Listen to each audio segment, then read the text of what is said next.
പ്രാണവായുവായി ജീവജലമായി അന്നമായി നിറയുന്ന പ്രകൃതി. കുരുവിയും കാട്ടുതീയും.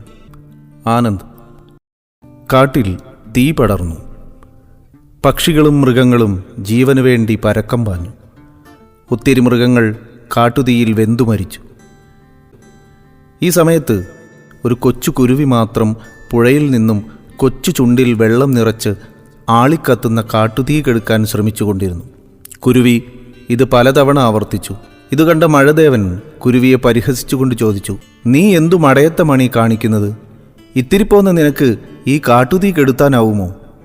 കുരുവി പറഞ്ഞു, "ഈ കാട്ടുതീ ഒത്തിരി പക്ഷികളുടെയും മൃഗങ്ങളുടെയും ജീവനെടുക്കുന്നത് കാണുന്നില്ലേ? അങ്ങേക്ക് ശക്തമായൊരു മഴ കൊണ്ട് ഈ കാട്ടുതീ അണയ്ക്കാം. ഞാൻ എനിക്കാവുന്നത് ചെയ്യുന്നു." ഇത്രയും പറഞ്ഞ് കുരുവി തൻ്റെ ജോലി തുടർന്നു, തീ തൻ്റെ ജീവനെടുക്കും വരെ.